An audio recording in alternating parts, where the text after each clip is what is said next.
Okay. Well, Lucille Shaw Manning was born in Paradise, Utah, Cache County, Utah, on November 5th, 1908. The first 8 years of my life was so beautiful and wonderful. Our family was a very close family. Let me tell you a little bit about my mother first. Yeah. She was born in Paradise, and her parents crossed the plains. Her father crossed the plains first, and then he sent for this girl he was in love with. Now, what was his name? William H. Humphreys. William H. Humphreys. And what was her name? Elizabeth H. Humphreys. And what was her maiden name? Her middle name, her name was Okay. Nelson. Nelson. Okay. But anyway, he brought her across the plains. And my mother, Elizabeth Jane Shaw, was their first daughter, Grandpa and Grandpa Humphreys. And she had several sisters. She had several sisters and brothers. And my grandparents were from Gloucester. I guess that's how you pronounce Gloucestershire. it. Gloucestershire. Something like that. England. And the Humphreys. I am told, there's a lot of mystery about my Grandpa Humphreys.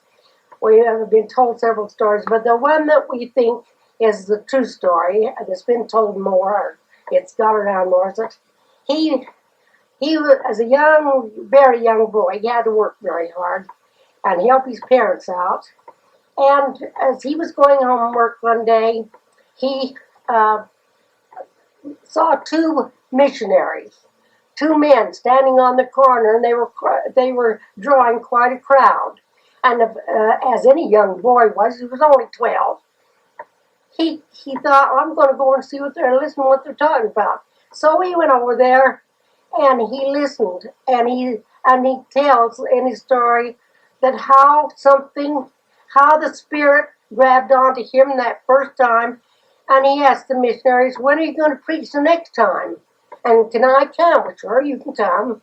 They didn't pay much attention to him, but anyway, he followed them around, making his parents very, very upset with him. And they told him if he done it once more, they didn't need to come home. And so he did it once more. So he did several times more. But they disowned him at that time. And he didn't know what he was going to do. But as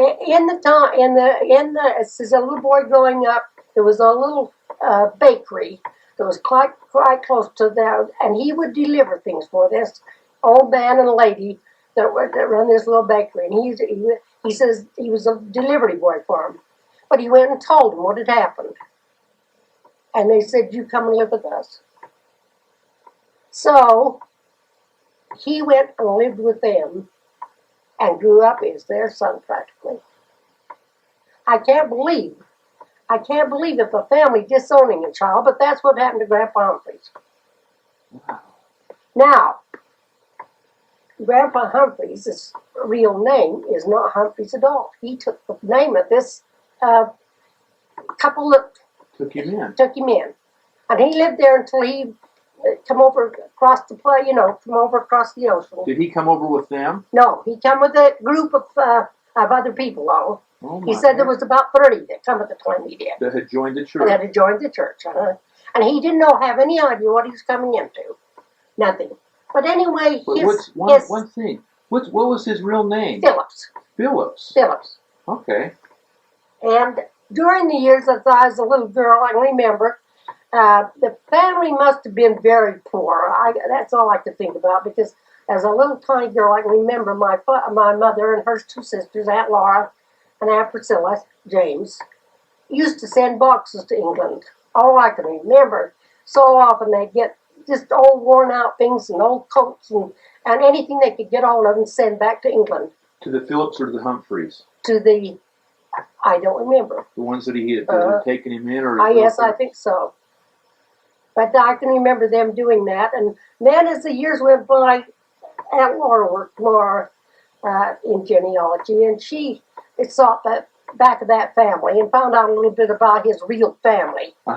She corresponded with several. Of course, by then the parents were gone.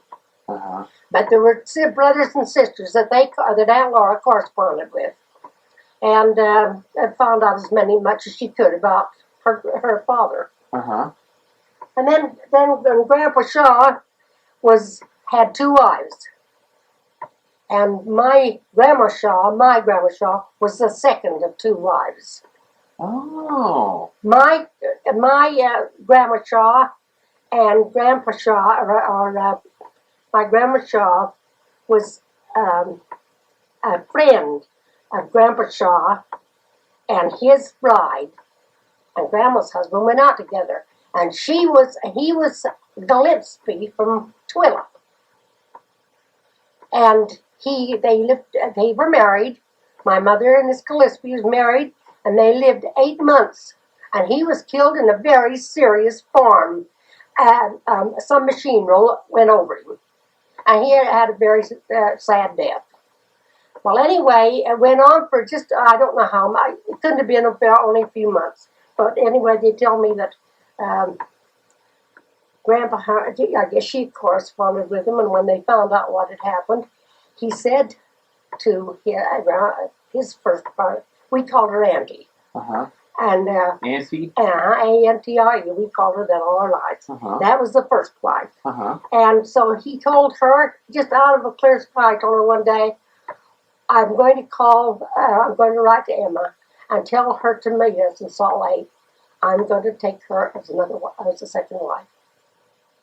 Wow. And so they did. They met in Salt Lake, and they went back, drove clear back to Paradise, taken practically all of a week by horse and buggy. A week? And but anyway, she went to Paradise to live. Now, there was no children born at the Gillespie marriage at all. Oh. There was no children. But then Grandma Shaw, Auntie Shaw, had quite a family besides mine. She was the mother and the housewife, and she took care of all the children, both hers and my Grandma Shaw's. Wow. She took care of them all, and my Grandma Shaw ran the store in Paradise. She was quite a business lady. You had a store? Yes. What kind of store? A co-op. Paradise Co-op. Oh, my heck. And she ran the store for many years, besides raising her children. And she had 2 boys and 3 girls. And what were their names? Well, I can't remember. Mark, I don't even remember. I remember I had an Aunt Alice, an Aunt Melissa, and Anne, and my dad. Now that's all. But I know through genealogy there was another girl, and I've never heard that mentioned. Okay. But anyway, when I grew up, and all many years later, there was Aunt Melissa and Aunt Ann and Dad of that second marriage that were very close. And this auntie, in the meantime, the first wife, besides taking care of all that family, she learned to be a midwife. So she delivered 90% of the babies born around Paradise. And so imagine her coming over and helping Mother deliver all these children. I was the 10th of 11 children born to my mother and father. And your mother and father's names was William H. and Elizabeth Jane Humphrey Shaw. William H. Shaw and Elizabeth Humphrey Shaw. That's right. And you were the 10th? I was the 10th child. I didn't know that. I didn't know you had Now, brothers and sisters. but the 3 died as new babies. In those days, there was so many things around they didn't know anything about. But there were 3 babies that none of us have, even Priscilla never remembered. One was the first baby she ever had, and then they came on down through, but none of them remember them at all. The ones that are left anyway. So I was the first baby also that my mother had to have a doctor come because I was born breech. And my sister Priscilla's told me many times that Mother had a very, very hard time. So they had to wait while a doctor come out there in a horse and buggy from Logan to Paradise. which was 14 miles. But anyway, I was the first child born with an existence of any doctor at all. Oh my head. But when I grew up, the first, our home was so happy, Mark. I can't, nobody could ever believe how happy it was. It was a big family, both on my mother's side and my father's side, and we always got together. And at one time, in the Paradise, there were 743 people. That was about the regular amount of people there. And at one time, there were 74 Shaws went to school. Oh my. In the grade school, we all went to the 8th grade. And it was always cousins. That's the reason my cousin means so much to me. Because there's so many. And I think it's sad now that people are so far apart they can't get acquainted with them. But we were doing, and remember, we always went to Mother's. The whole family came to my mother's on Christmas Day. We went to Aunt Laura's on New Year's Day. And we went to my mother's brother, Joseph Humphreys, on Thanksgiving. And then on some other day during the Christmas holidays, we'd go to Dad's two sisters, Aunt Melissa and Aunt Ann, which both of them all had big families. Were they all in Paradise? All in Paradise. Wow. It doesn't happen anymore. No. It's, it was so wonderful. I think I haven't said mentioned here where the Shaws come from. As far as I know, it's from England. But their background, I don't know too much about that. I want to tell you a typical Christmas at a Shaw's place. My mother started very early in December. I can remember coming home from school and there'd be so much baking going on. And she would start baking so early in December, and we had a cellar. And it was down, next to our kitchen was a screen porch. And then there was another room that we called the summer kitchen. And under that summer kitchen, we had a cellar. And it was, I'll tell you, every spring it was whitewashed. And scrubbed to it was just beautiful. And that place would be so full of goodies that and of course I took it so all for granted then. I didn't think anything about it. But Mother would get colored paper. Dad would go down, bring a whole armful of really clean straw up there. And we cut these little pieces of red and green paper. And we made decorations for our Christmas tree and cut out little bells. Because there was nothing bought at that time. We didn't know what it was to have lights or anything. Did you make little chains? Or? Chains, oh gosh, they went all over the place. And we'd have, I can remember my oldest sister Priscilla was a teacher in primary and I guess it was when I was about 8 years old, because I remembered so vividly that she had decided her class was going to prepare baskets to take to the needy. And so we worked on those baskets. Our mothers had to do the baking in that for us, but we fixed those baskets. And my dad had a team of horses that he always had, and they were the pride of Paradise. They were in the parades, they were in everything. And he had bells on them for Christmas. And he'd fill the sleigh with straw, clean straw, and put great big quilts on top of it. We went out singing Christmas and took all this food. We went to different places. And even as a little girl, I look back now at that, and I see I was only 8 years old. But I remember crying and crying for my mother and father when I go home because they had so little, and I thought we had so much. And even that early, it was. I felt there was such a difference in what people had. And I always felt sorry for I think I've always felt sorry for the underdog. And when we'd go singing, either a group or the family or something. We'd always go singing Christmas Eve. We were scared to death, but we would, if we didn't hurry home, Santa Claus would come before we. And we hung sockets up the night before Christmas, but they were old socks of my father's, old wool socks. How did you tell whose was whose? Oh, we couldn't. We just grabbed them, I guess. Because as far as I can remember, we had just that, those old socks of Dad's hung up there. And we got an orange, and a banana, and some hardtack, and maybe one little thing, but we never had more than one thing. But we always had a doll. And I guess I started very young to want to be a mother because I played with dolls all my life. Up until the time I was 14 years old. All my friends used to tease me because I wanted to play playhouse. I wanted to be the mother, and I'd go find some of my cousins to be the father. But anyway, going back to this Christmas Eve, we just could hardly wait for Christmas morning to come. And as meager as it was, I thought we were the richest people in the whole world. I didn't think of anything would be as rich as that was. We were. And then on Christmas Day, they all came, which I've tried to count many times and see how many would be there on that day. And there's never less than 28 or 30. Never. Wow.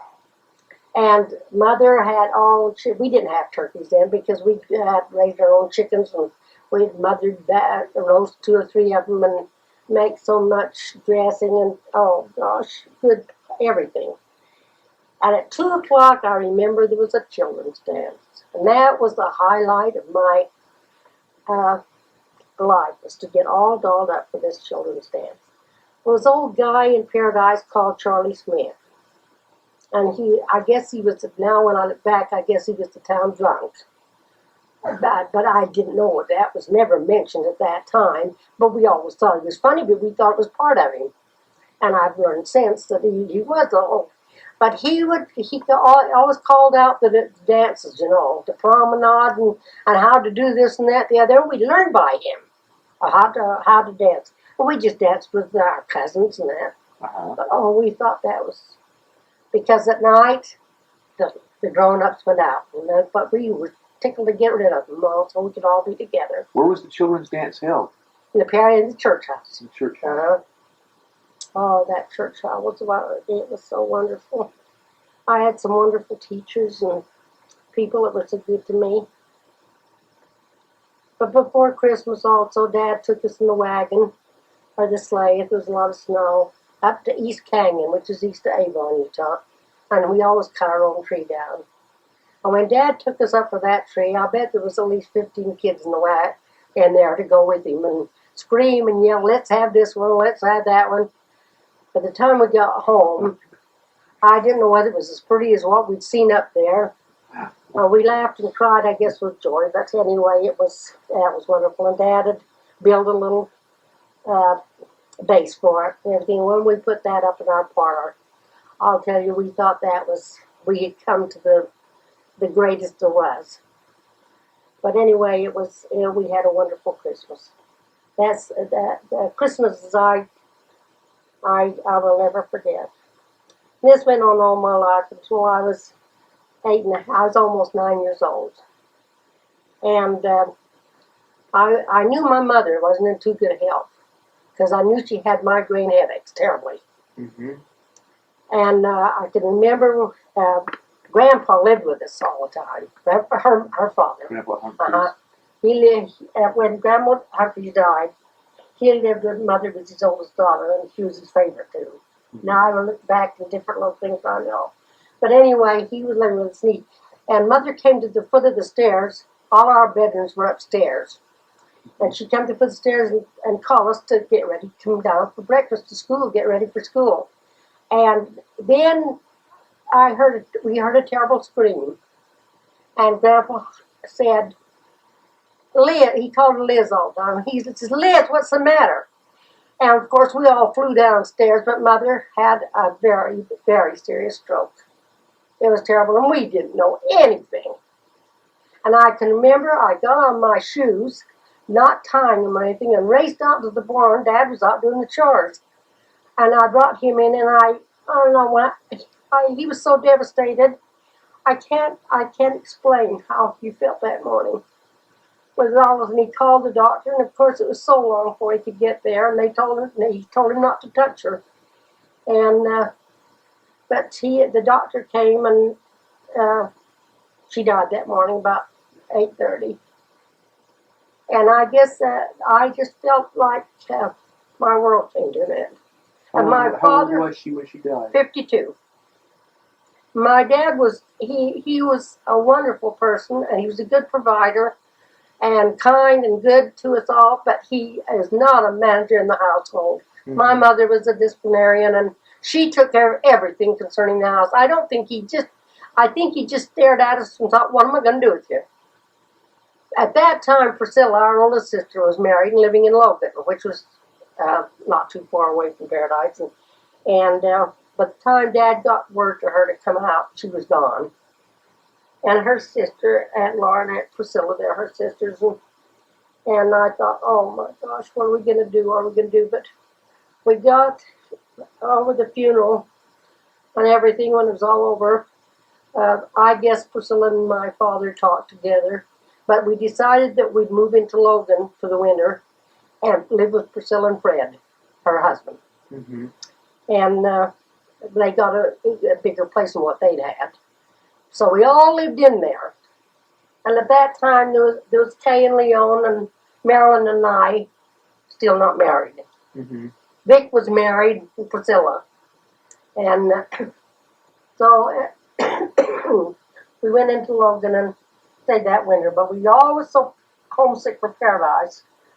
We just couldn't hardly stand it. We didn't like school, we didn't like it. We just didn't know all the people, and we were real country people, I guess.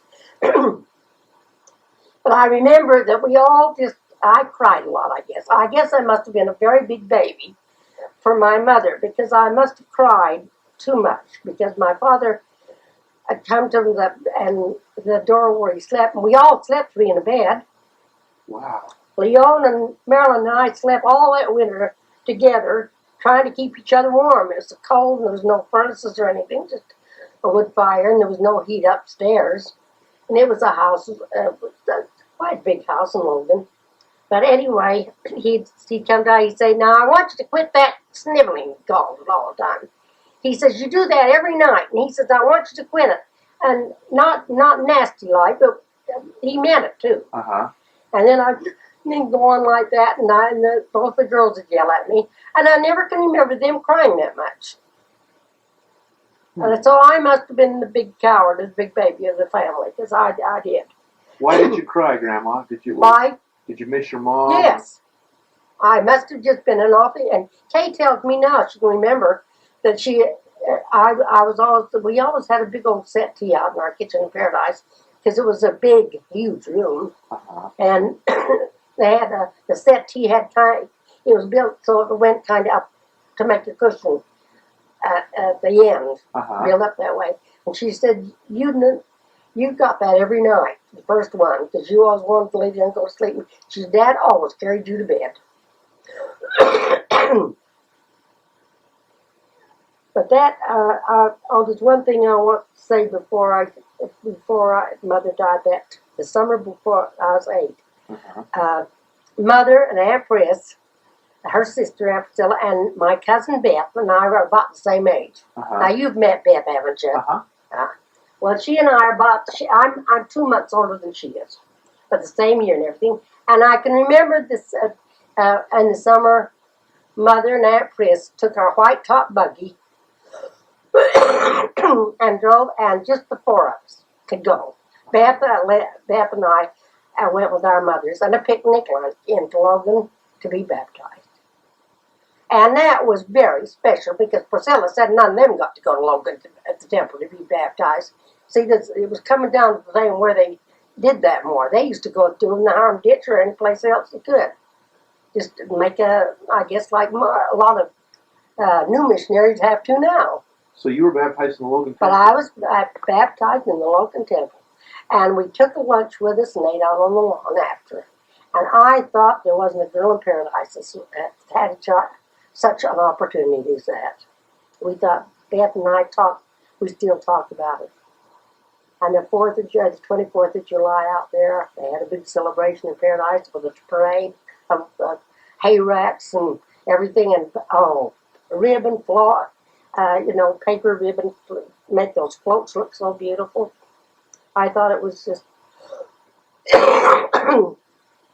but I guess that going in to be baptized was my the last memory I really had, because it was after Mother died. And I just, it was hard for me. But anyway, we went back to Paradise, and then we didn't go back into Logan at all the next winter. We all just stayed in Paradise. And Kay went away to school, because she was already going to school that winter at the BY College, because she was a teacher.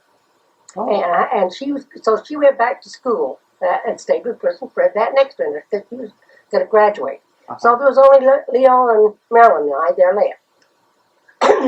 So we carried on, and we never had anyone to help us or anything. We just learned by doing it, I guess. Now, what did your dad do at this time when you had moved to Logan? Dad worked, all through his life, he worked for the Consolidated Wagon and Machine Company. Uh-huh. Selling farm machinery. Oh, okay. Even with our farm, which was not a big farm. But in those days, it was considered pretty good. Uh-huh. It was it was our livelihood. So he did that on the side, the farm. But Dad we always had at least 2 hired men. Wow. To run the farm. And Dad went every day. He was gone. So Dad knew everybody in Cache County. I don't think there was any family around Cache County that he didn't know. Well, and so, I don't know how many, I can't remember dates.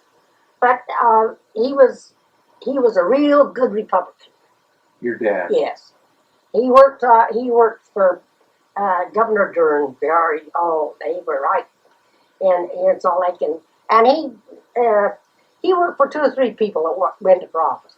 Well, somebody approached him to be the Cache County Sheriff. And when he told us about it, we darn near croaked. Marilyn came down to Salt Lake and went to business college. So she was gone. Uh-huh. So there was only Dad and I there. Leon had gotten married. And so there was only Dad. We lived together 2 years on Paradise before he took this job as to be Cache County Out in Paradise? Uh-huh. So you'd gone back to Paradise? Uh-huh. And so then when he got to be the sheriff, of course, we moved into Logan. Dad rented the farm. Oh, okay. And I practically said goodbye to Paradise. And we moved into Logan, and we were in there. We lived in Logan a couple of years. During that time, I graduated from high school and decided I was going to train to be a nurse. So I went up to Budge Hospital in those days. That was considered a very good hospital. And so I went up there and registered and everything, and Aunt Laura made all my uniforms for me, and I went in nurses training. And at that time, Dad was still the sheriff, but he stayed with Leon and Cam. And so I went into nurses training, and I was in there for, I guess I was in 23 months I spent in there. Wow. And I had all kinds of things happen while I was in there, but the thing that I just felt like I was so hard done by. When I look back on it now, I wasn't. I was just a young girl wanting to go out and do things I couldn't do all the time. And Dad wasn't a big help. He'd say, if you don't like what they do to you and they mistreat you, you just come on back. You don't have to do that. Had my mother been alive, that would have never happened. She just said, she just said, stay right where you are. Well, anyway, I quit. 23 months I'd had of training, and I quit. And I went back to when I quit, I worked in it was called the College Boot Shop there in Logan, as a sales lady. And I worked there for quite a while. And then I went from there to J.C. Penney's for it. And I was working at J.C. Penney's when I met Claire. Up in Logan? What was he doing up in Logan? I met him, I'll have to tell you, Aunt Laura and Uncle Jack, besides the other things he done, he had a root beer stand, A&W root beer stand out on Main Street. And of course sold some hamburgers, and they were just coming out then. It was and it was only the rich that could ever go there and have anything. Have a hamburger? Yes. And so anyway, if they got busy, they'd call me and want to know if I'd come at work nights, So, you need to stop a minute. What's mine? Okay. So I went down there and I helped him out down then and have all the young fellas come there. But you like that. Claire had been sent there and worked with the Department of Engineers for the state of Utah in the road division. And he was sent with a crew from Ogden to what is it? They don't draw plans, but they survey. He was sent up there with a crew of men from Ogden to survey a new road that was going to be from Logan to Bear Lake. Now, before this, there was no such road up to Bear Lake. Oh, I didn't. Wow. Clear through. There were little roads you could go so far one way, or they'd go clear around another way to get. But they had never finished it. So that was his first job up there. He had just recently returned from France from his mission. And he came down there. He had a couple of fellows, I guess it was on the same group. And he asked me if he could walk me home. I guess I could. After dinner there at the root beer stand.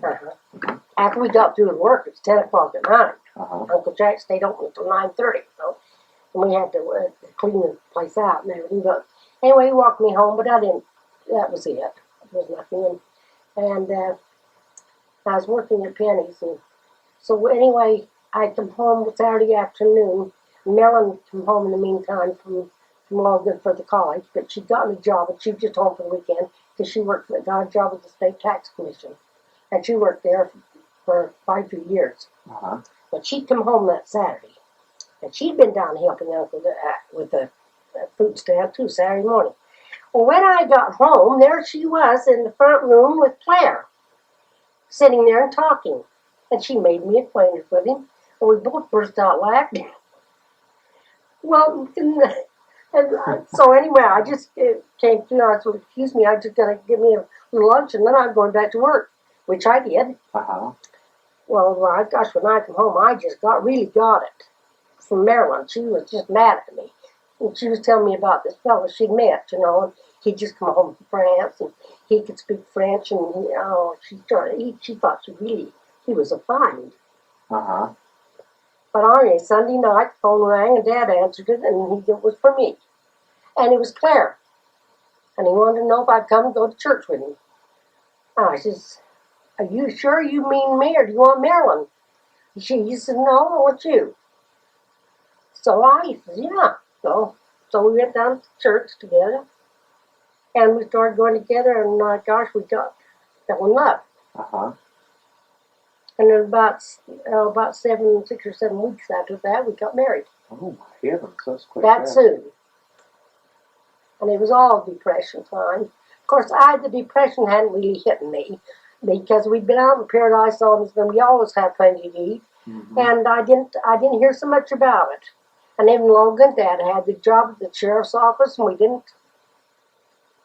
I'll have to tell you a little story about Dad being a sheriff. He was really a softie because every Saturday afternoon, when I come home from work, and I'd be so hot and tired, but it was a must that I make a cake every Saturday afternoon for him to take up to the prisoners. They didn't have any good life up there, and after all, there was some good things about him. He was sure of that and everything.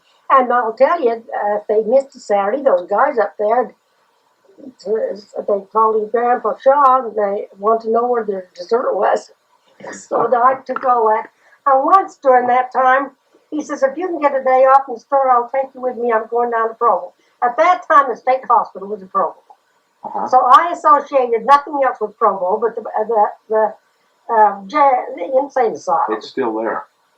Well, that's where Dad took a couple of prisoners down there. Oh, wow. And Gosh, I sat in the back, in front seat with Dad. And there were two prisoners that there was no such a thing as handcuffs or anything. Dad would get to bring him on and all, take us in and buy us dinner. He was just as good as those guys as him. I think back now and then, I think that was very funny. Like that time, and when we got married, we were so in love, and we didn't even think about what we were going to do for the rest of the winter. His job ended in about 6 weeks after we. Oh, Grandpa's here. You couldn't do anything up that Ogden Canyon, up that canyon in the middle of winter. Mm-hmm. So it quit. So anyway, when it did, his parents, Grandma and Grandpa Manning, we went down there and stayed at their place, and they told Claire that they would borrow off their insurance and send him back to the U. And I went out and got a job to help him a little bit, buy books and one thing and another. And I got a job at a cousin of mine who was quite sickly. Mm-hmm. I went and worked for $5 a week. And that was here in Salt Lake? In Ogden. Uh-huh. That's where Claire was born, right in Ogden. So I worked for her until he was out of school in the spring. And then, in the spring, Priscilla and Fred, Kay and Clarence had moved down to Los Angeles. Because it seemed to me at that time of the Depression, there was more people going to L.A. They thought everything was brighter down there. Mm-hmm. But they about starved themselves to death. But he'd found this job and that, and they got along. But they knew that we were just, it was hard for us living in there and everything. So she says, come on down for the summer anyway and see if you can find something and then stay here. So we did. We went down to LA, and Claire got a job on a pipeline clear on someplace down in the west. Barstow? No, it's north, going up through the valley. Anyway, it was about 55 miles from where Kay lived. Wow. So they went and stayed all week up there. Just camped out. Uh-huh. The workers were. He and Clarence, Kay's husband, he was Clarence too. Uh-huh. And those two, and then Clarence's brother's 2 boys, grown boys he sent out too. So the 4 of them stayed together. Oh. And they'd come down weekends. In the meantime, I was there with Kay, and Kay made pies, and I went out from door to door and sold them. Oh my God. That's how we lived. And you were able to sell them? We'd get some. We'd put them for a quarter apiece. And we thought we was doing just great. You could go down and get enough vegetables to last you for a week for $1. Sugar was 40 cents for a 10-pound bag. And everything was so much cheaper then, and they had so much fruit down there. And Kay's always made such good pie anyway. But she made pies, and I got out and sold them. And also hot rolls. So we lived that way for that. And for a while, but he didn't ever come back. He didn't come back and go to school at that time. And so we've been down there about, I don't know, a while, and I came home for a visit. And I was pregnant when I came home for a visit because I was so sick, and I was homesick for Dad, because I didn't feel good, I guess. So I came home, and that Claire's folks talked me into getting him to come back and go back to school, which he did. So how long were you down in California? A year and a half. A year and a half. And that wasn't the longest time I was down there. We went back down there. But in the meantime, he'd been back there and got to school for a while. They were having to do everything for us, Mark, and it was awful. It was hard on him to be told when and what to do, everything he'd done. Mm-hmm. He was so, and during this time that my Priscilla's husband Fred was the head of he worked for the Department of the Interior in the Indian Service. And I was there, and he told me to, at that time, to have Claire come up and write a letter to the civil service, and maybe he could get him a job working on telephone and communications, because that's what he did. Well, that's what he started. Is that what he studied in school? That's what he started. Engineering? That and language. Language? You studied that you too, huh? Because he thought maybe if it had to be, he'd be a teacher. What kind of engineering was he studying at the U? Do you know? Oh, it must have been communications, because it was always, he started there for the Department of Interior and Inland Service as a lineman, and he built the lines all up through Fort Duchesne and put electricity on the first one they had out there. Okay, I didn't mean to say That's all right. He did that, and so he did get his job. Yeah, he got the job. We went back down there and worked, and during this time I'd been pregnant and had Wayne. And we were so poor, and I'd had a horrible time when I had him. And you were back down in California now. Yeah, but not there very long. He was born down there. Oh. And now he was born, and I had a very, very hard labor, and things wasn't very good. Mm-hmm. And after that was over, it was only a couple of months, but Claire worked for a man who was he was a staunch Catholic.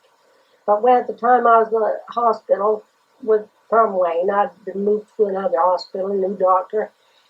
He got a hold of a friend of his, and he talked Claire into getting an attorney that we could sue the doctor that delivered my baby.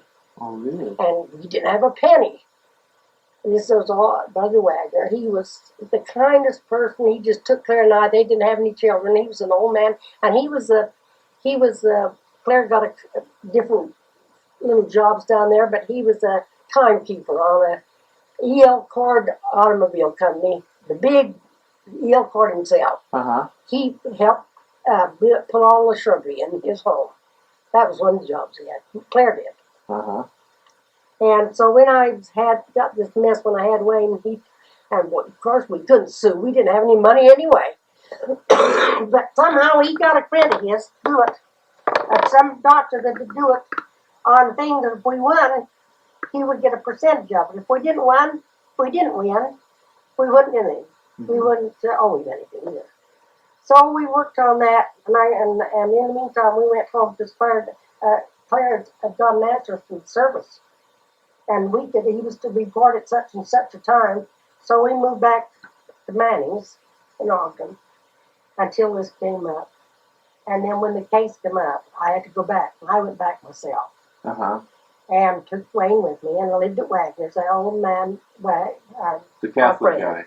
Oh, he was the best friend I ever had.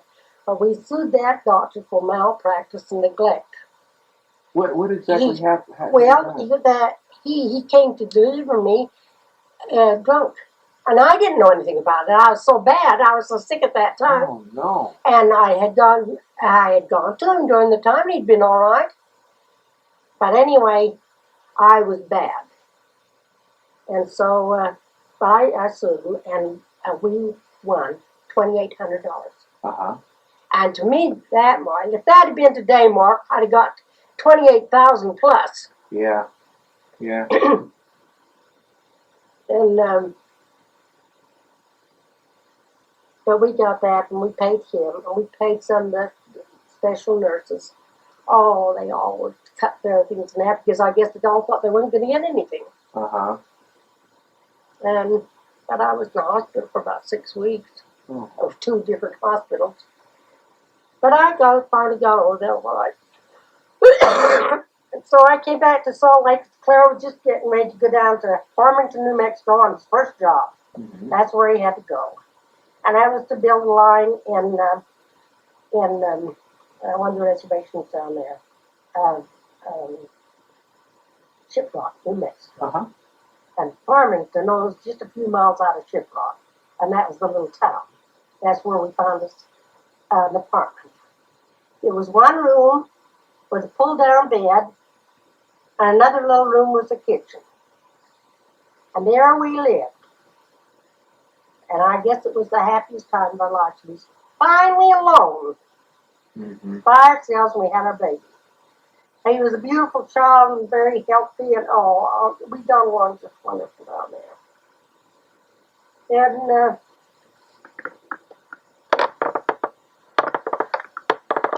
Let's go ahead and turn this over. I remember when Claire told me we'd been down there for a while. I don't remember just how long. And Claire got his first paycheck. And I thought, he said, oh, I'd like just keep this, not cash it and frame it. We were so thrilled, and they started him out. Now, this was for the government's fee. This was for the government, and our first job he had was $1,800 a year. And we thought we were on East Street. Our apartment cost us $1,875. And down there at that time it was little, but I thought it was heaven. And we all still bathed, as old as we were then, and everything. We bathed in a little round tin tub, carried our own water from a hydrant outside. We never thought a thing about it, Mark. We were so happy to be to ourselves and have our child, and pardon me. But everything went pretty good down there, and then we came home, and he worked out. I stayed in Salt Lake. The main headquarters of Salt Lake was in the Federal Building, 508 Federal Building. So you moved to Salt Lake? Yeah. We always, yes, when we left Shiprock, we moved into Salt Lake then, and we got us an apartment in Salt Lake. And Claire went out because it was hard for me. We couldn't maintain both places. So I stayed home. That's when Claire started traveling with Mark. No one wasn't for a couple of days. He went out on a job to do. And he couldn't come home till it was done at that time. And so he'd go to Fort Duchesne and stay, and he'd go out to Nevada and stay at the reservations out there. And he went to Seattle, went to Spokane, Washington, and I went all over, and I just stayed home. And at that time is when I went down to CCMI. I put in an application. They called me right now. So I started work down in CCMI. And so that helped out a great deal. So we stayed there. I stayed there for quite a while. And then I quit. If Claire was going to go on a job that wouldn't be more than 4 or 5 days, then I'd take Wayne, and the way that we'd go with it. But there was so few at that time. There was no lot of, in the agency he'd stay at, there was a lot of them that didn't have any running water or things. They were not sanitary to take a baby. But we went down, he had to go on a big job down in Window Rock, Arizona again. And it was a big job, so I just took Wayne, we moved down there. And Marilyn lived with us, because she still worked at the tax commission. And she lived with us. And so she just took over my apartment. And we went down there and lived. And I was happy down there. And I think that was, I guess that was after your mother was born when we was down there. In Window Rock. But we lived at, I guess it was, because we stayed in Salt Lake. We were in Salt Lake at the time when Wayne got sick, and Claire happened to be home, which was a miracle. And Monday morning, Wayne called me from his bed and said he hurt. Said he was hurt, and I picked him up, or helped him get up. I said, well, come on out here and I'll get you a little piece of an aspirin. I couldn't imagine a little boy, and he was burning with fever. How old was he? 1.5. Every time I see little Mike. No, last Sunday I don't know, it made me think of it. But anyway, we called up to tune in. And he was a child specialist. We'd had him all the time I was there. And so he came out, and he just took a look at it. He says, I've got to take this little boy to the hospital. I think he has meningitis. Of course, it didn't hit me at first. But then I thought spinal meningitis. I thought that when they doubled up and all, I had the most horrible thoughts of what was going to happen. But this happened to be on Monday morning. We took him. And he was very, very bad all week. They had serum flown in from San Francisco But they couldn't save him. He died on Friday. And I guess I died too, because I thought my life was ended. But you have to go in. You have to go on anyway.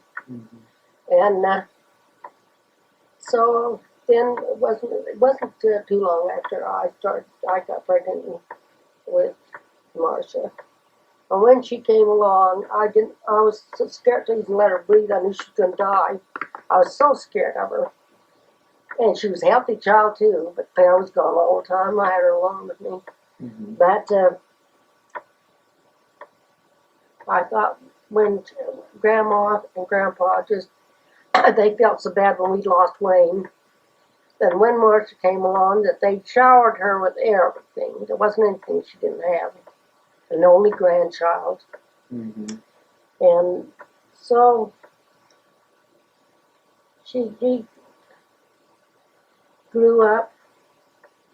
We bought our first home in Salt Lake City out on Hollywood Avenue in 1940. And again, I thought I was moving into Shangri-La because it was so. When I look at it now, it looks like, I don't know how we ever lived in there. It looks so little. But it was our heaven too. It's our home on heaven. Heaven on home. Yeah, we loved it there. And she grew up and had a healthy child. And I had a miscarriage then. I would have had another one between Marcia and Carolyn. But I had a miscarriage. And after that, I just thought, well, she's all I'm going to ever have. So that's why I spoiled her rotten. She was a real spoiled child. I can see many things more as a result. Mm-hmm. She demanded it too, believe me. But I just babied her because Claire was gone too all the time. I just had her. Mm-hmm. At times when many times when he came home, she'd just go kick him and do everything. You get out of my house. Because you don't live here. She'd almost forget him between times. Sometimes it'd be 4 months.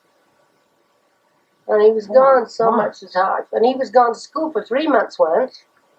And all this time he was getting the rest of the credits that he got, Mark. And so they kind of sent him to school too. Oh yes, your mother was born on January the 3rd, and he was home for Christmas. He left that night that she was born during the day. He left for Fort Monmouth, New Jersey, and would be gone until April 3rd. And that was a hard time for me too. It was a very hard time. In the meantime, Mother, we had a lot of happy times too. It wasn't always good and bad, but that was a hard time for me. Mm-hmm. But I always got along fine. My health was good. So she grew up there. She grew up in Hollywood Avenue. And then I finally had Carolyn, and I was so tickled to have her. We just about died. We were so glad to have another baby. And your mother was real cute with hers. She was like a doll. She wanted to dress her and fix her all up all the time.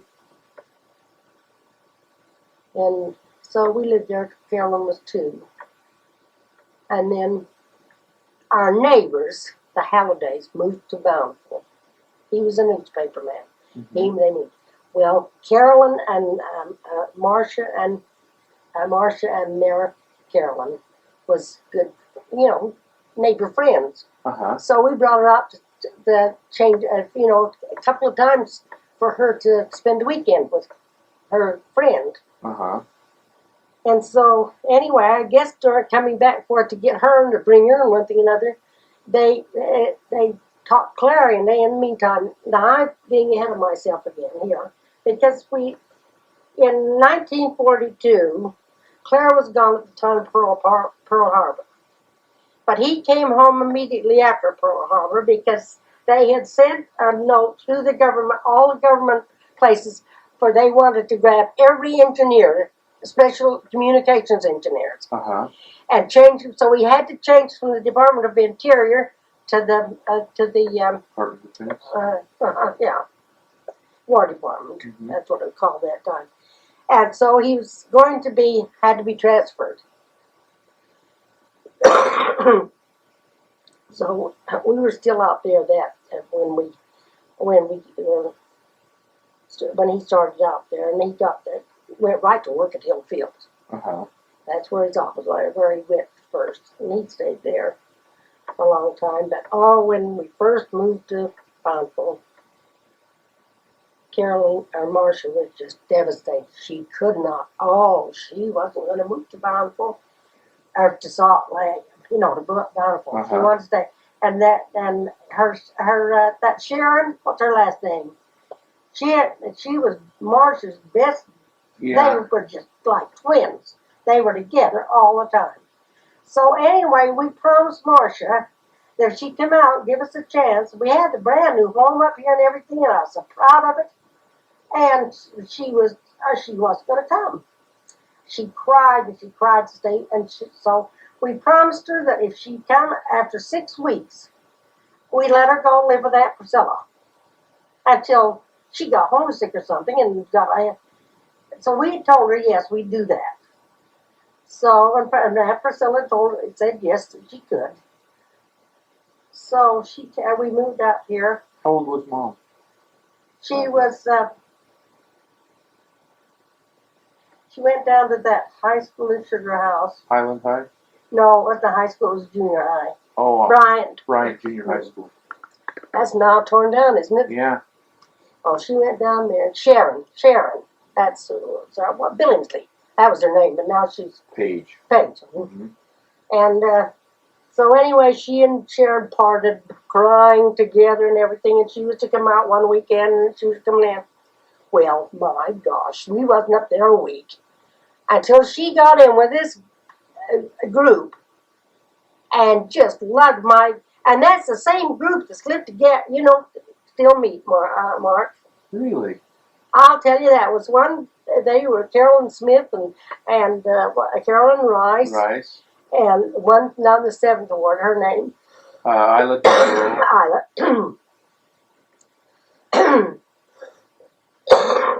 Anyway, she got so she wasn't homesick anymore.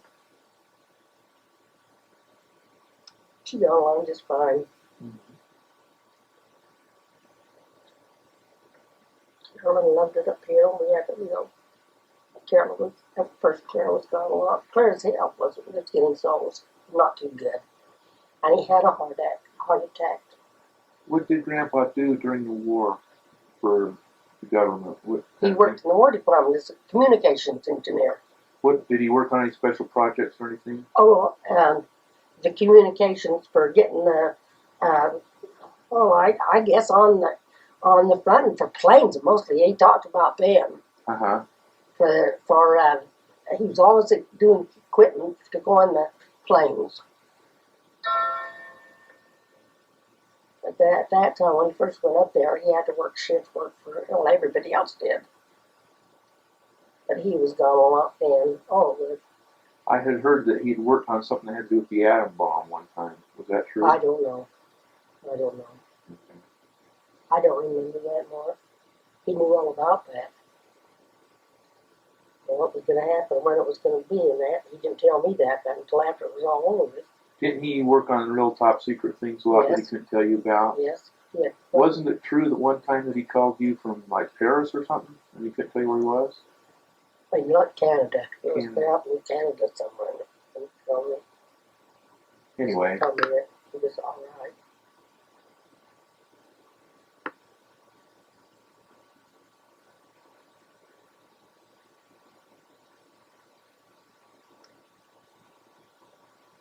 I've missed so much that.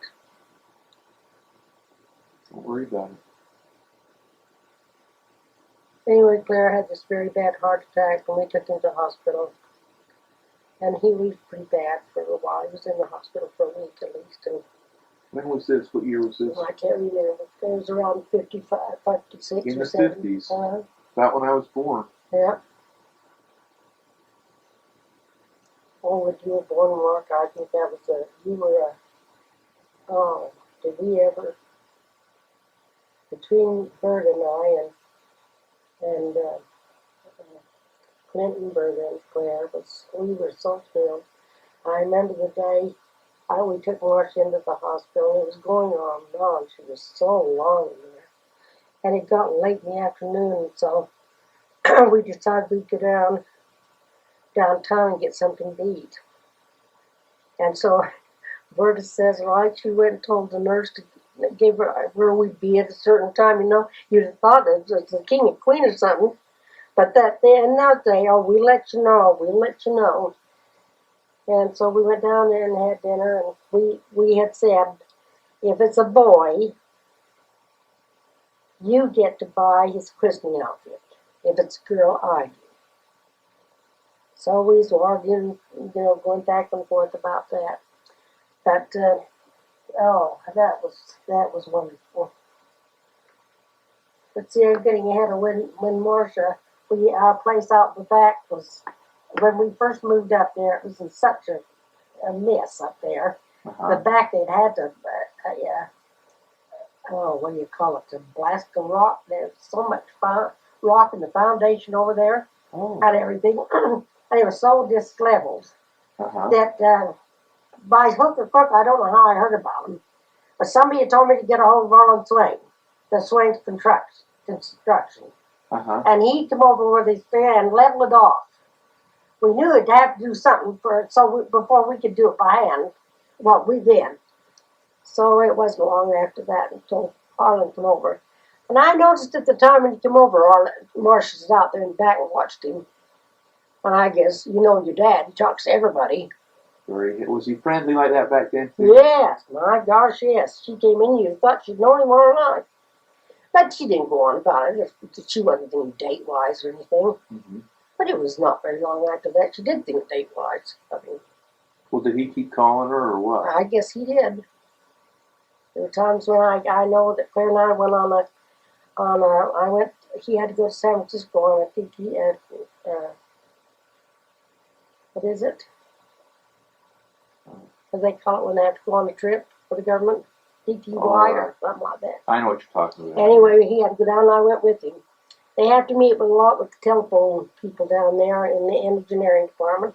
So he'd go down there and Spencer, one of his other men that worked in the same office had to go. So his wife, they took us with them. And I got my dad and Aunt Alice. Dad remarried, after I got married. Dad remarried. And it never worked out. They weren't very happy. They stayed together. But anyway, they came down and lived at the place over here on Mill Creek Way. And took care of Marcia and Carolyn while we went down there for a week. And I think that was about the first vacation I could never remember having. We never ever went anywhere. But while I was down there, Carolyn, I think it was Carolyn, got the chicken pox or something. So, but anyway, they didn't like him to stay there. Once we left Marcia with Aunt Chris we went away to Yellowstone. My sister Marilyn and I and her husband went up to Yellowstone from Thursday to Sunday night, and we left her with Priscilla. Or we had Priscilla come out there, so she'd have her own bed and everything. And boy, when we come home on Monday, Carolyn and Robin was there, Marilyn's girl, and she was younger, but not too much. They both met us and said, "Don't tell, we're not going to stay that place anymore. Don't ever ask us to." She kept working all while we was gone. She had a lot of things in mind. She kept me busy all while. I never worked so hard in my life. They thought they had really been put upon.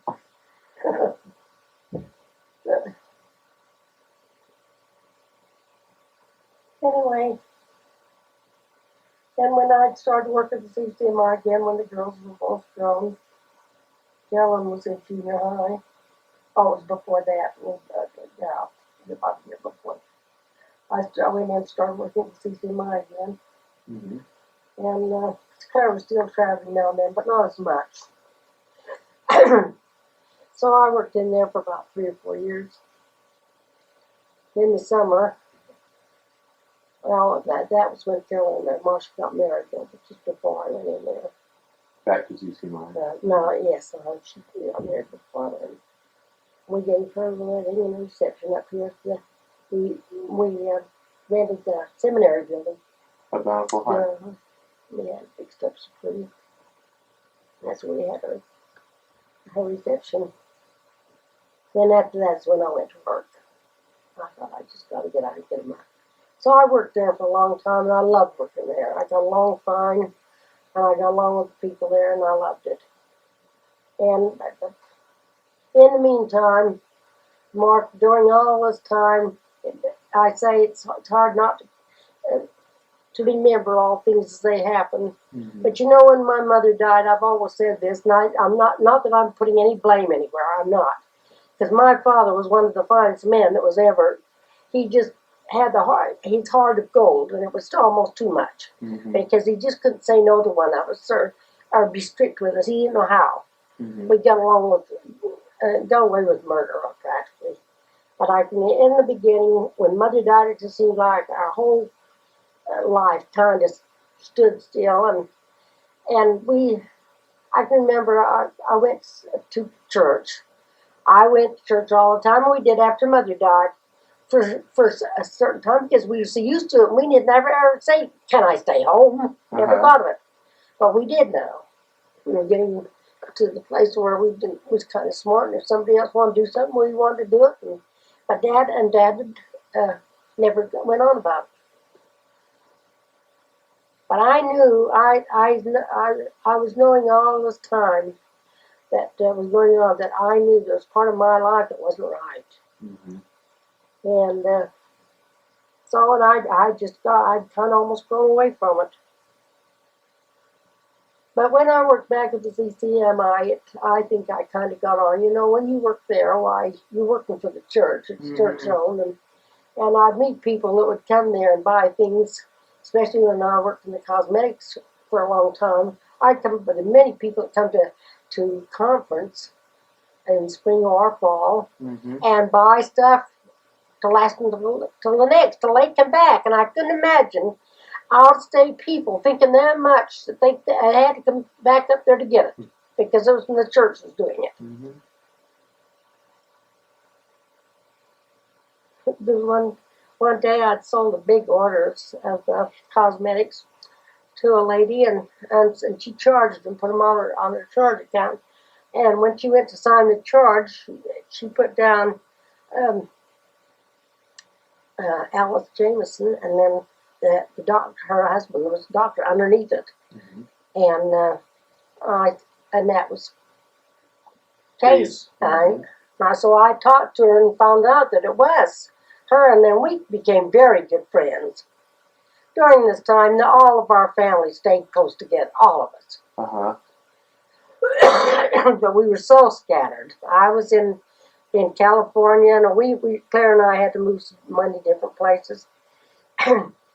And they stayed down there all the time, down in L.A., and Priscilla in Salt Lake, and Vic up in Martin County, Leon and Logan, until she and Ken were separated, and then she moved to Nebraska, where she married Lee. But we always called it home, and we always stayed real close to Dad till he died. And maybe 93 when he died. 93. Uh-huh. Was he pretty healthy up till the time he died? He was healthy as I am right now until about 3 months before he died. And it was, you know that he had a prostate gland, and you know, now they're operated on. No big deal. And in those days, they said they knew he couldn't take it because of his age. But I guess it just about killed him. Because when I was in training, I knew that was a very painful thing if it got bad. Mm-hmm. But that's what took him. Prostate. Uh-huh. And nowadays, he could probably have been fixed and nothing flat. It would have been, it was terrible. Well, heaven knows how long he would have lived then. Oh, I don't know. He went down fast. When he went down very fast. Mm-hmm. 93.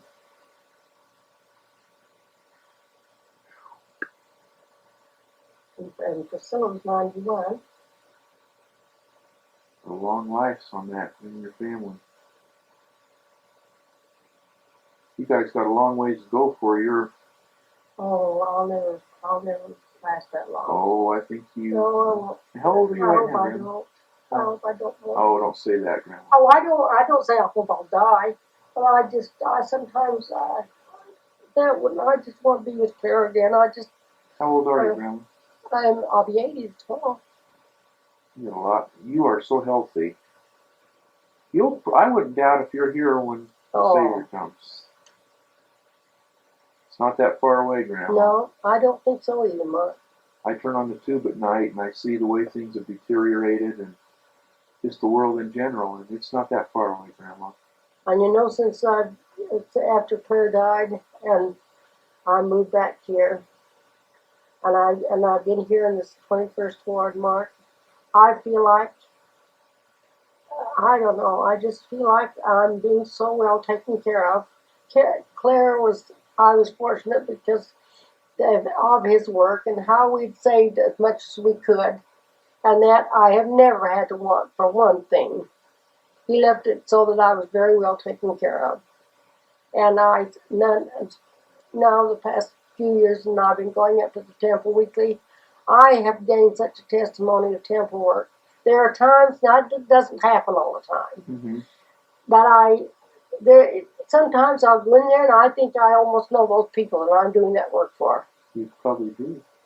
I just feel like they seem so close to me up there when I'm doing that, Mm-hmm. and they seem so happy that I'm doing it. I'm sure they are. It's not always that I feel, that I have that spirit with me so much, but anyway, I'm happy down here in this world. I just love it. Well, Grandma, we're happy to have you. I just feel so blessed to think that I've got you grandchildren and Marcia, and it'd be wonderful to know and to see my son again. You will. Oh, gosh. This life is so short. That's one thing, Grandma. I've only lived 32 years, but my life has already gone so fast.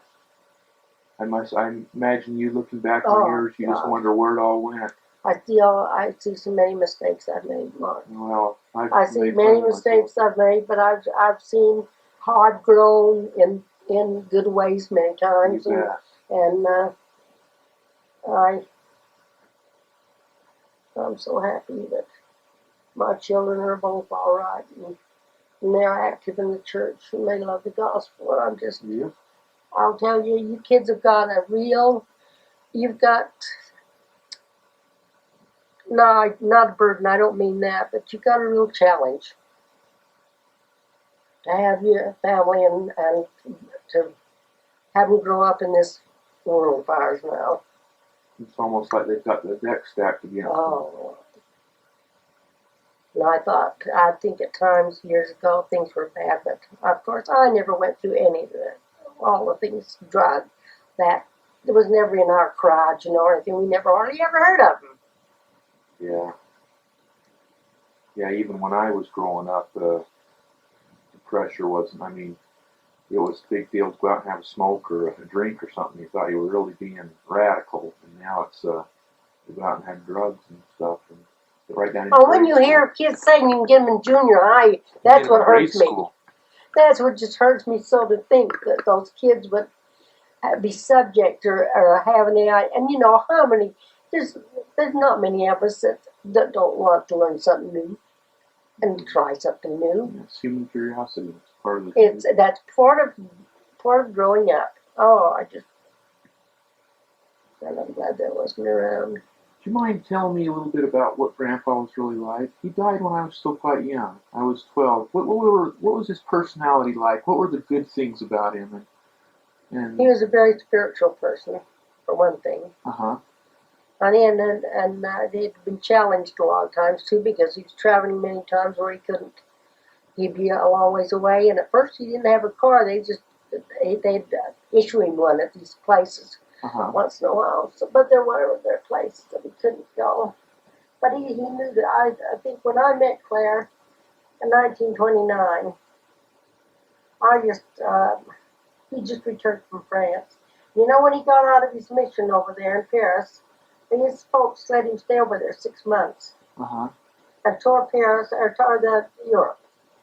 And that's where he got to see all these operas and got a really taste of good art and that part of the world. He loved it.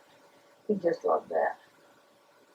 And he always hoped someday he could take me back, show me where he'd been and what he'd been doing back there. I don't think Claire ever had a very good childhood, very happy one. He was on, and he had he said he was fine. He always had a paper out from the time he was 12 years old, and he said maybe it was before that even. But he had one from night and morning because his father was a mail carrier, and something happened. His horse ran away with his load or something in the buggy and tipped it over, and he broke. Well, I guess he said it was his back. But I didn't think in that day people lived as got his back broke. But he was in a cast for months and months, and there was no money coming in at all. So he said he had to. He said he never was able to ever have a dollar of his own, and that plagued him a lot. He says I never could remember I ever had anything in money because I always had to put it in the family. But he comes from very goodly parents, I'm sure of that. I asked Eileen often if there's anything on his mother's side that she knows of anything, but she's as bad as I am. She's not a genealogist at all. And Eileen? You'd think she would be. She's been a school teacher all of her life. And a records boy, too. So you really don't know where Grandpa's family came from? Yes, I know where his grandparents lived out in Slaterville, just west of Ogden. Slaterville. Uh-huh. What was, and the man's name come from, it's a German French. It was Mannheim. There's a city in Germany named Mannheim. And maybe that's where I don't know where they came from. But I do know that was the name, and they changed it to Manning. When they came over here? Yes. Now, what was Grandpa's mother's maiden name? Can you remember? Grandpa's, I think, Grandpa Manning, I think it was Hudman. Hudman? I'd have to get a, I don't know. Has there been any genealogy done on that side? Yes, at one time, they had a big, they got together down here in one of the wards, and we went. And your mother went, and Arlen with me. And I even put money into, there was a committee that was working on genealogy. And I can remember they said that they would gladly appreciate any money that anybody could give, because it had to be paid out for it, to get this such. And I remember I donated to it. But we never did they never ever got together again. But I do know there's some on Grandpa's Manning's side that have got literature. I know that they've got. If I just knew where to. I wonder who that would be. The Wheelers up in Slaterville are still out there. Some of the Wheelers. I know one of them. That'd be one of the Manning girls that married into a Wheeler family. And I hear that genealogy all the time. Mm-hmm. And I know some of them what happened. Maybe as Arlene gets older, maybe she'll try to get that, at least some of it. Anyway, back to Grandpa, you said that he was really spiritual. And, he studied a little bit in Europe after his mission. And that's where he took up his drawing cell. He'd been good at school, so they let him go at some kind. It wasn't a regular school, but he took classes in it. Uh-huh. And that's where he got a taste of it. No, he said he used to tell me that it was awfully hard for him to come back home. Because he loved it over there so much. He loved it. Grandpa liked a lot of different things. He liked music too, didn't he? Yes, very much. Do you know who he liked, what composer he liked the most? Did he ever say what he liked? No, I don't remember too much. I had a bunch of records here the other day I had to just give away because I didn't go on this thing. Those round records. What was that? Was it? They're much heavier. They wouldn't go on there. They go on there, but you ought to hurt them. Just probably because they were older and they needed to be cleaned, or No, were they just real old, or well, there was some that we bought when I was down on Hollywood Avenue. That's a long time ago. mm-hmm. Yeah, 40 the new years, records are a lot. 45 years. New records are a lot higher Yeah. quality. They sounded awful, and Chris was up there when I was trying to straighten some of them out. And he says, "Well, just killed them and see you give them away, Grandma, but I don't know what to tell you to do with them." And Mike didn't think there was anything I could do with them. Anyway, so I give them away to DI. Well, if you weren't using them anyway, or you know. Anyway, he liked music a lot then, and did he like to read? Yes. I used to say to him once in a while, "What are you going to do when you retire?" Because he was going to retire the 1st of January after he died in August. Mm-hmm. He didn't even put in a word that he was going to retire. And I used to say, "What are you going to do? You're going to be under my foot all the time, you know." He says, "Listen, Connie, as long as there's a book," he says, "all my life I wanted to read more, and I never could unless it was something dealing with my job." He says, "Now I'm going to do some reading." He was so interested in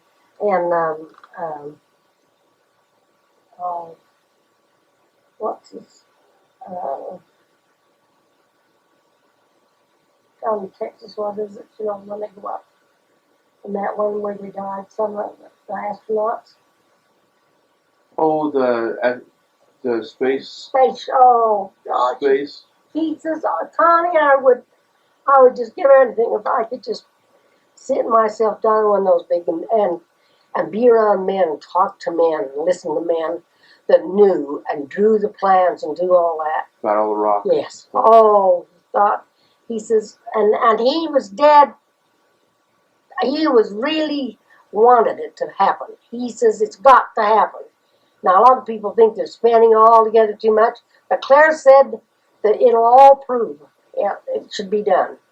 And he says there's just as much got to be done with the sea. You mean when? He said I don't think they've even started to begin to know what's in the sea. I wish I had been old enough to talk to him, to really talk to Grandpa. He seemed so intelligent to me, Grandma. He was. He seemed so intelligent, and he always seemed preoccupied to me. He was kind of slow and methodical in his ways. He went into great detail when he explained anything.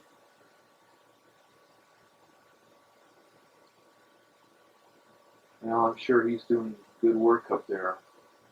Chris, listen. Mark, I've got something maybe you could wear out. Quite a while back, I was sending for something. I sent for something, and in the package, it came, it said, I think there's 4 or 5, or half a dozen pair of men's socks. They had misdone the, they hadn't sent the exact order or something. Uh-huh. And they sent them, and so I told them about it. They said, well, they hoped that I had some, done that much.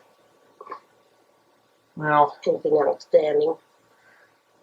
Most people go through life, and it's just the everyday struggles of living and growing that make the real heroes. That's what it's all about, I guess. That's what it's all about. There are very few people that can walk on the moon, and very few that can be president. But it's just the the heroic everyday little things that we do, our our personal things that nobody really sees, how we live. I was wondering if I got some wonderful letters from people in Washington and out in different in communications where they were selling these things that they bought, the government bought. Uh-huh. After he died, I got some wonderful letters from some of those people that said how conscientious and how interested he was in what he was doing and how thorough he was. And I thought, oh gosh, he always wanted, he said, I'd like to go back to school so bad. He wanted to learn. He really wanted. He loved school. He loved learning new things. Mm-hmm. Now, when he went to Colorado Springs, he worked for NORAD, right? Yes. Mm-hmm. And he put a lot He of was the transferred. communications. He was transferred from Hill Air Base to Colorado Springs, NORAD at Colorado Springs. Well, it was really, when he first went over there was to Cheyenne Mountain. You've heard of that, haven't you? Where Uh-huh. they've got that all. Oh, he wanted to take me out there so bad. I wanted to go. It's a regular city But under that mountain. it was top secret. He Oh, couldn't yes. take you. Yeah. He never could. He says, and you know, when he talked that summer before he died, yeah, I said, if I don't get before you retire, I'll never get in there. And he says, well, Connie, you're not taking anybody in there. He says, I just thought sometime I could get you inside there. But that must have been a massive thing. He was so thrilled to think he had a little part of it, or he'd had anything. He'd come home and talk to me hours about that I didn't even know he was talking about. I couldn't understand it. But he was really loved every minute of it. All the communication stuff. And the only thing I ever heard him say in his whole, it's not on now, is it? Yeah, it's on. Yeah. The only thing that I ever heard him say against his job was that how the waste the government did. He could not hardly tolerate the waste that was going on in the government. And that's been years ago. Imagine what it is now. Now you have an idea now what's going on in there. I always remember, you see, I'm going to change tapes.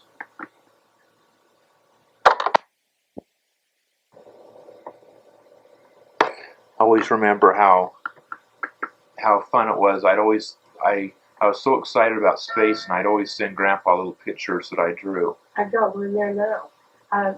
Sometime I'll get it out and I'll have to send it to you. It was he drew a ship. Uh-huh.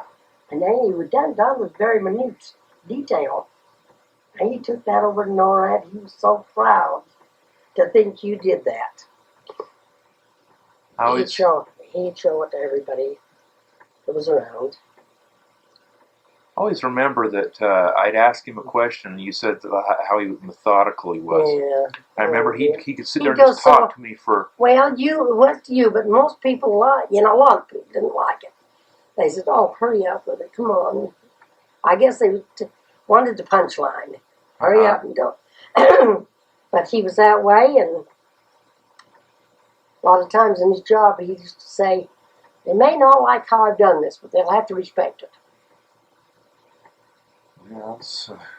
I heard him say that more than once. But he used to just almost kill me with things that they asked him to do over there. And he'd stay up many, many nights till just an hour or so before time to get up. Was he a perfectionist? Yes, he was. He was a perfectionist. He wanted it had to be done right. And then he would take those things over and hand them in, and then some doggone colonel would have his name written on them. So I mean, they'd come out in the clipper over there, the news. Mm-hmm. Signed by this. And they hadn't done a dang thing with it.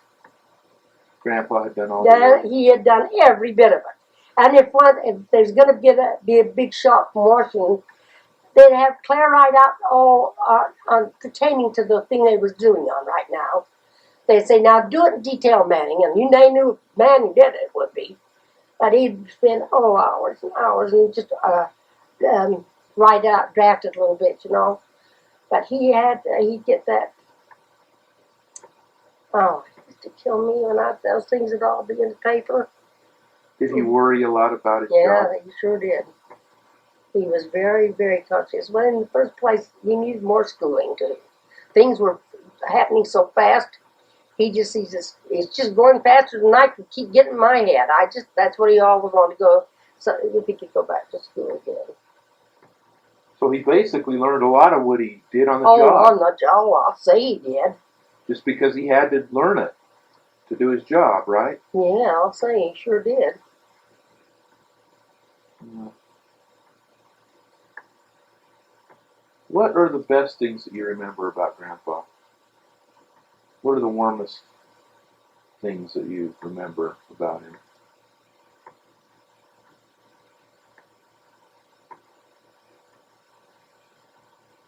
Oh, I think things that endeared him to me. I think he became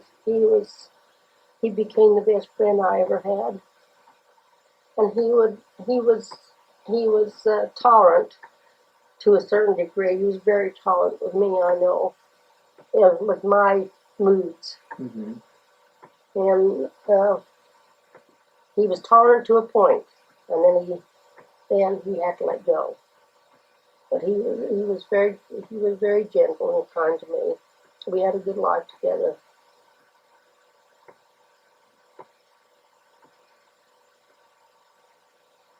Yeah, one thing I always remember about Grandpa is that he was so big. He always just seemed like a big man to Yeah, me. well, he would to you because your dad wasn't that big. No, my dad's not that big. No. And I'm not that big either. You're built more like Claire, though. You're going to be taller as you get older. When I married Claire, he only weighed 140 pounds. Wow. He was just thin bones. When I first met him.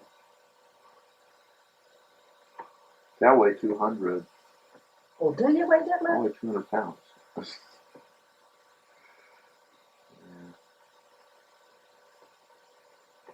Claire loved my family. I don't think the Manning family is, I don't know, they were all wonderful people. There's nothing I'm saying that I want to say. I could Mm-hmm. against them, but they didn't. They were a lot more distant than we are in our family. Uh-huh.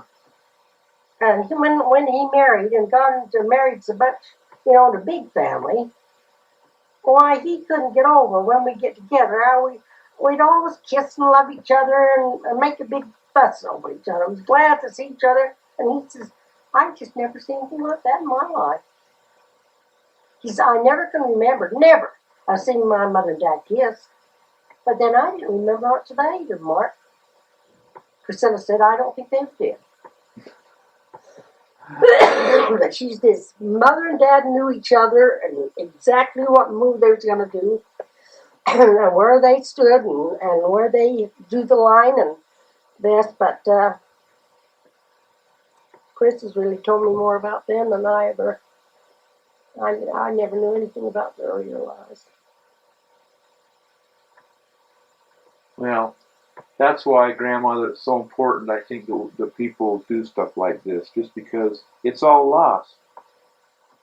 It all becomes I think lost. the thing proud is I think of my father, my own father, in Paradise.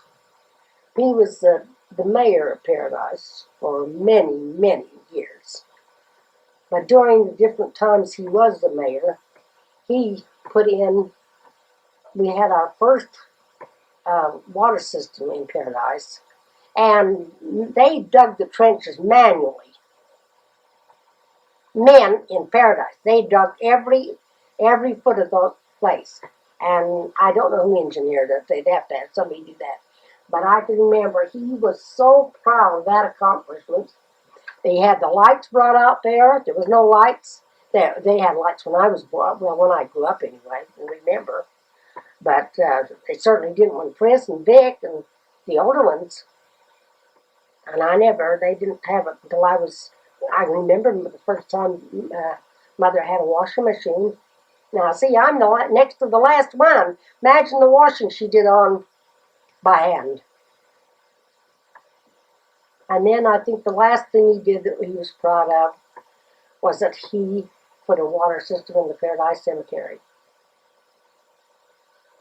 It's beautiful up there, Mark. I'd like to go up there sometime with Well, you could show me around. Chris has said the same thing. Let's go on up sometime. Let's do it. I'd like to do that. I'd like to take you up and I'll call Clell and tell her I'm bringing my grandkids up. I'd like that. Go up there. I really like that a lot. And go out. Oh gosh, I'd like to go down to there was right on my property down west of our place, and we call it the Bottoms because it was right next to the mountain. And there's a creek, the Paradise Creek down there, and that's where we learned to, we didn't learn to swim, it was already up to our, Learned a way. yes, learned a way. And that was magical.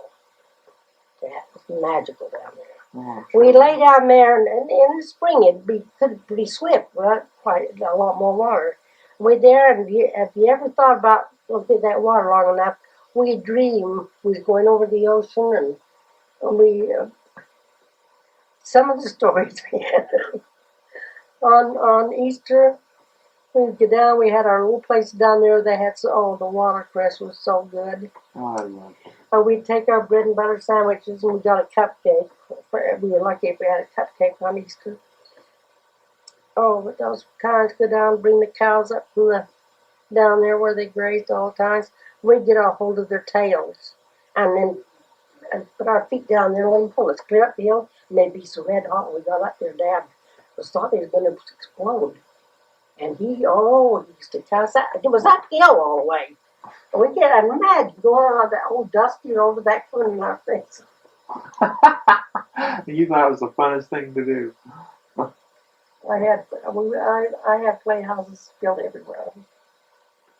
I always had playhouse. Never had a set of dishes. We always had broken dishes, and we have a little cupboard, a little store that we sift dirt and ashes and everything for them, put them in different cans, sell them for this and this and that.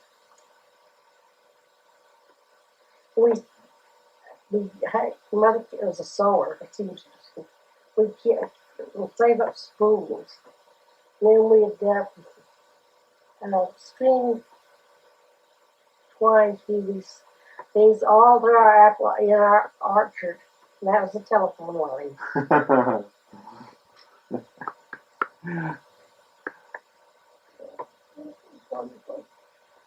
That's the time of my life. That's the first time, I guess, I know it was the first time I knew that when Mother died, there was also sadness in the world. It wasn't always good. It wasn't always. But then when I lost Swain, I just about lost my mind, because I just thought, how in the world could anyone take their mother away from them, and then turn them around and take their first son away from them? That must have been hard for you, Grandma. Well, I hated the church. That would have been hard for me. Oh, it was terrible. Oh, it was terrible. If it hadn't been for prayer at that time, I don't think I'd even been in church today. I thought anyone that could do that to me, it seemed like everything I loved, I was taken away from me. Yeah, you had to grow. Oh, grow. I'll say you did have to grow.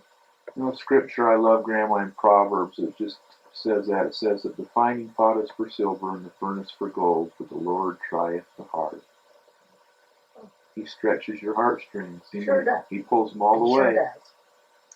He certainly does. Look how much you've learned, Grandma. Oh. Well, I never think it's important to anyone else, but believe me, it's important to me. It's important to me. I'm very, very, I'm very thrilled of my ancestors, my background.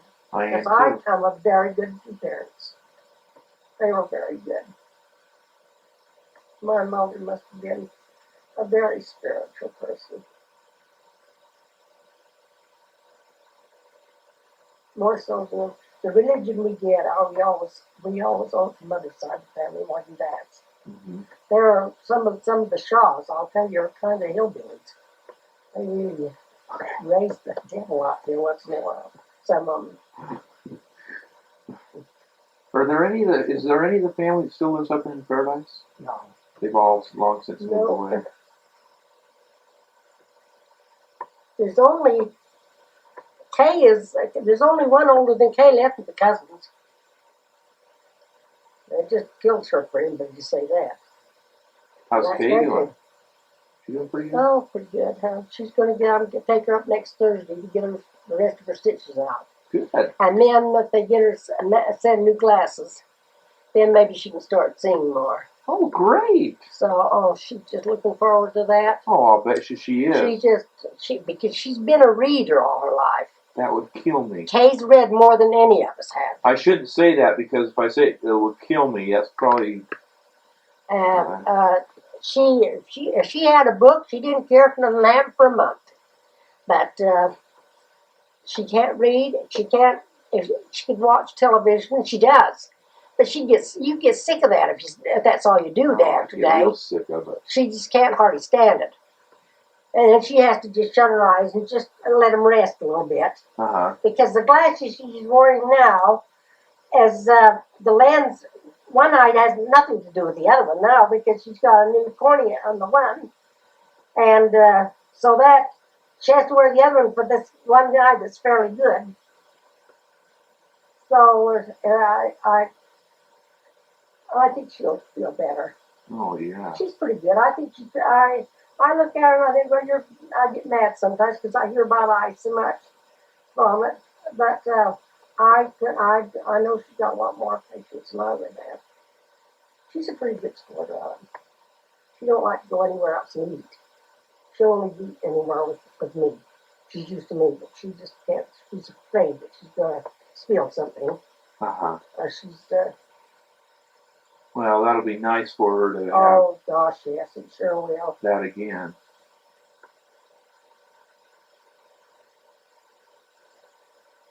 Well,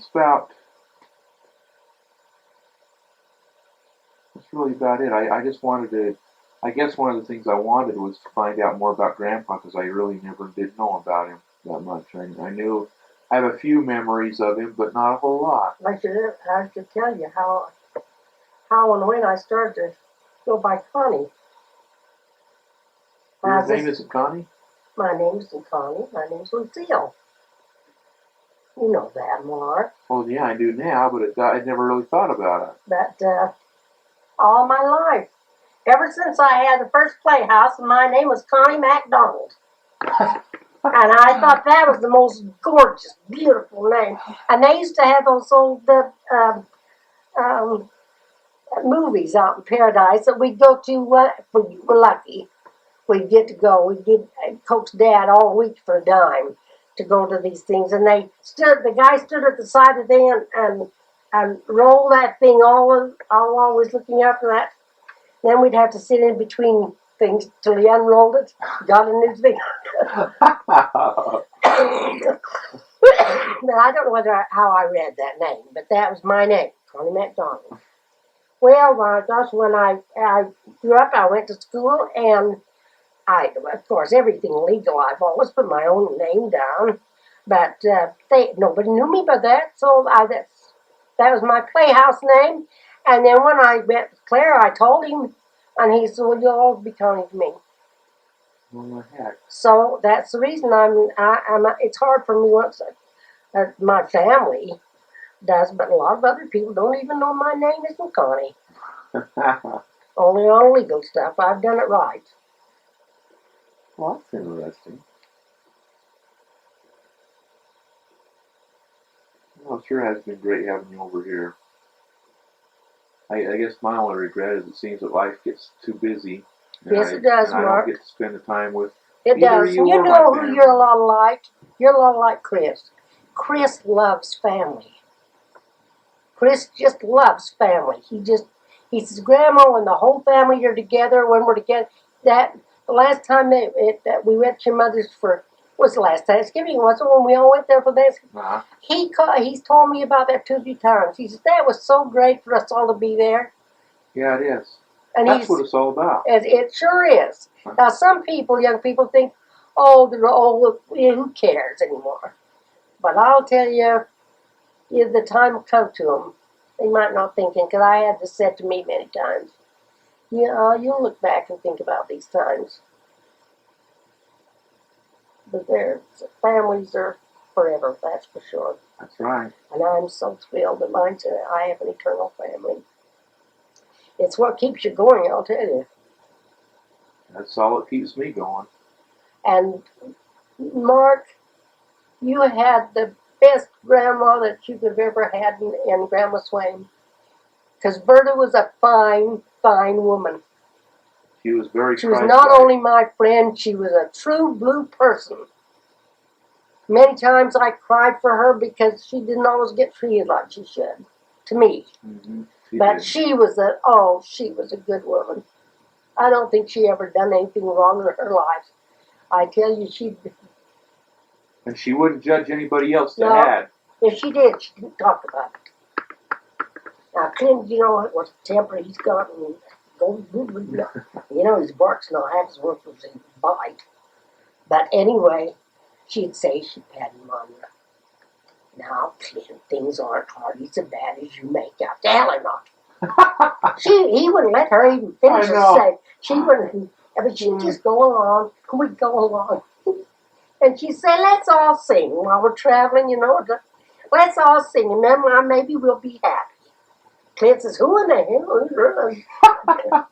Oh, he was funny. Oh, Grandma, the thing I always remember about her is that no matter who was trying to say something bad about somebody, she'd always come back, yeah, but. Yeah.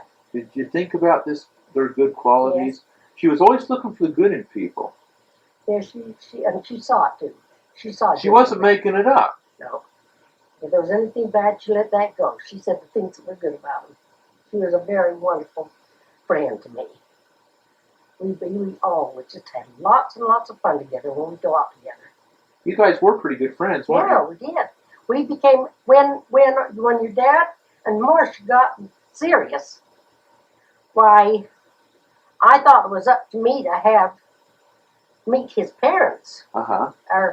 Marcia's all his parents, and so I invited him to dinner one night, and that's the first time I invited him. And of course, they were easy people to get acquainted with. And then it wasn't even a weekend or something after that. We were going somewhere, they were, and all the Louise and all, the whole, that you used to go up to Island Park. Island Park with. See, they were all good friends. That's when she initiated, and that's Claire and I into them. Oh, See, Claire and I hadn't been up here in Mill Creek way too long, so all of our social friends still live in Salt Lake. We went in there for most things, but we got acquainted with all the Hatches and all that once in that gang. So we just had our friends up here then on. Yeah, we were real good friends. Bert and I could talk and tell each other things that I wouldn't tell lots of people. Oh, sure. And we would try to be good listeners to each other. And I loved her. She was She's not and that she far loved away. her grandchildren. Oh dear. I know. How many times she sat and cried to me about Gerald, and they were always having troubles and this and that. She says, Connie, sometimes I don't know what I've done. I've done something wrong. I've done something terrible to have that happen to me. No. She wanted to take all the blame for everything that went on. And she did if she could. She sure did. She didn't want anybody to be hurt. She's not that far away.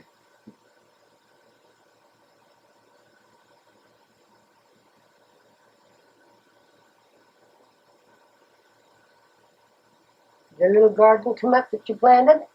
Yeah. Did you get some radishes that weren't too hot? We got a lot of radishes, and we got some onions, and we've had 4 or 5 meals of peas. Oh, you have? And all the strawberries. For a while, we were each having a big bowl of strawberries every night. Oh my gosh, Mark, that's wonderful. Well, my little wife has to take the credit for it. I've been laid up with my leg injury, and she's done it all herself. She got up this morning, no complaining, went out and mowed all the lawn. Oh my gosh. She's a real trooper, Grandma. Yes, she is. Yes, she is. She's a sweetheart. I'm lucky to have her. I never saw anyone that loved you anymore. You couldn't have ever found anybody that loves you more than she does. Everything you do, she fits right in. And she does it, too. She sure and does. Instead of saying, I'm not going to do that, she says, well, let me go with you, hon. Yeah. She goes out to the drag races with me, things that otherwise would never do. She is sweet. Yeah, she is. She's a good girl. I